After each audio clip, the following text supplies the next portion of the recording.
Well, here's another one of my projects for today. This is going to be for my new baby boy's room. What it actually is, it's a closet that half of it's going to be access to the attic, which is actually a walk-up staircase attic, and then the other half of it is going to be a closet. So what I've got to actually do is I'm actually going to take this 6-panel raised door, and it's just a slab. What I've got to do is I've actually got to cut it down to these dimensions here. 64 and a half for height and 52 and a half for my width. And that's my overall opening for the area. What I'm going to do is I'm actually going to cut it down to like 64 and a quarter to give me a little wiggle room. And then each of my doors, they're 28-inch slabs. So I'm actually going to be taking and knocking them down to 26 and a quarter. So right here, 26 and a quarter. I need 2 of them. So then I'll be mounting some hinges on them and everything like that. But what I want to do is I just want to kind of throw a little how-to video together for you guys, so that you can kind of take the fear out of if you ever need to modify a door or something like that. So woodworking is kind of my little niche. I've been doing it since I was probably like 4 years old. So I remember when I was 5, the father had me running a backhoe in the backyard that the plumber had left for some drainage that he was doing. So here I am, 5 years old, I'm running a backhoe, you know. So mechanics has been kind of my thing, and I've just kind of taken a little niche, and woodworking is kind of my favorite thing to do. You know, I taught woodworking for several years, about 10 of them actually, until thanks to New York State I got laid off. So you know, but I try to keep myself busy with it. You know, I've got a full workshop, table saw, you know, dust collector, thickness planer, cabinet making joiner, all that happy horse shit, big shaper and everything. But it's kind of funny, I have all those tools, and what do I always go back to? The old circular saw. So actually I was gifted this for Christmas from Melanie, the significant other. So she said, your Makita's kind of taking a crap. The safety guard's getting a little chintzy on it, and the spring was starting to wear out on it. Was really what was happening. And it was just a heavy old clunker. You know, I bought it in like a pinch when I was doing some ceramic tile one day, and I needed to cut some fiberboard, and you know, I wanted something that was cheap and could do the job. And well, the thing still is running to this day, but she knows I'm a big DeWalt fan, so that's what she bought me, was a nice DeWalt circular saw, and I love this thing. It's just beautiful, just absolutely a gem. Just works perfectly. So getting away from that, what I've actually done here was I took all my measurements and figured out where the panel is going to work the best. And what I'm going to do is I'm actually going to take from this edge right here, I'm going to take my measurement. So see, I wrote cut edge right here, right at that point. And then I measured down to wherever my 64 and a quarter fell, which is right there. So then what I'm going to do is I took my mark and I measured from the blade to the edge of my wood fence. So I measured from my blade over to here, to the edge, and that's 5 inches. So what I did is I took my mark and I added 5 inches. So I went from here, added 5 inches, made a little tick. Made a little tick mark. Did the same thing over here. And I take my clamp guide.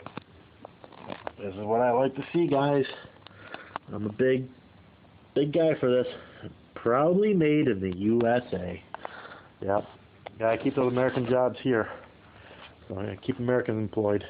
Plus, it's just a better quality of product over the China-made stuff. Don't get me wrong, I buy some China-made stuff, but I try to avoid it if I can. You know, if I can see made in America, I'll pick it up. You know, China just doesn't have quite the metallurgy that we have. So what I'm going to do now is I'm actually going to go ahead and I'm going to cut this using the circular saw, and that's got set up on some sawhorses here. So I'm going to set you guys down, and then after I get done cutting it, I'll come back to you. Alrighty. Alright guys, I got the top and bottom all cut off. Now I've just got to rip it down 7/8 of an inch on each side. Try to keep my panel balanced. Now here's one thing. I could take it over to the table saw. I could fumble around, try to get it to work perfectly. But what I'm going to do is I'm just going to take a straight edge. I got a piece of plywood here that'll work just fine. I'm going to clamp it down. Once again, I'm going to take my 7/8 of an inch plus my 5 inches, which gives me 5 7/8. I'm going to set my clamp right here, clamp the piece of plywood down, clamp it on the other side, double check my measurements one more time. Like Norm Abrams always said, measure twice, cut once. And then what I'll do is I'll get this all clamped up, and then cut it, and I'll get back to you guys. Alright. Alright, here she is all clamped in. One important thing I want to tell you guys is when you're using a straight edge, make sure your straight edge is actually straight. The easiest way to do it is simply sight down your piece of material. Generally, I either use my straight edge, or I have a piece of steel that I use.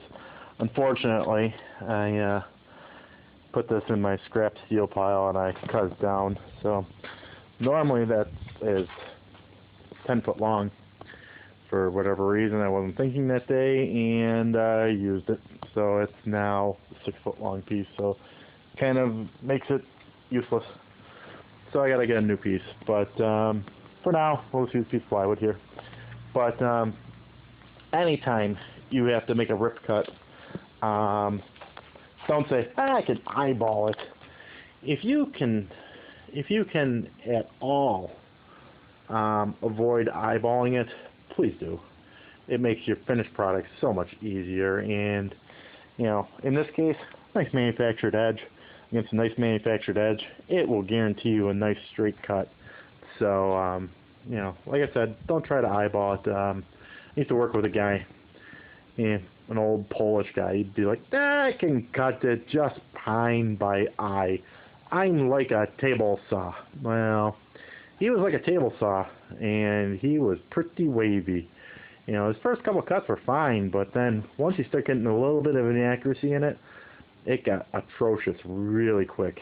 So just take a little tip from me, you know, a couple little clamps, straight edge, makes things so much easier. Oh yeah, and by the way, I don't know if you can read this or not, made in the USA. Okay? I tell you guys, I try to buy it if I can, you know. So, alrighty, we'll talk to you soon. Okay guys, here we go. Door panel cut down to my proper dimensions. What I'll do is I'll hit it with the palm sander along the edges, get rid of any saw cut, kerf cuts, kerf marks. Okay. What I'm also going to do, I'm going to take my tape measure. I'm going to measure diagonally. 69 5/8. Once again, 69 5/8. So, if I measure diagonally and my two numbers come out perfect, I know that I've got a nice square panel, which I do. So, that's it for this. So, I got one more to do, and then be making some mortises on the edges here, 2 of them, and I'll be hanging this door up. So, until later on, guys. Alrighty. Hope this helps you out. If you have any questions, drop me a line.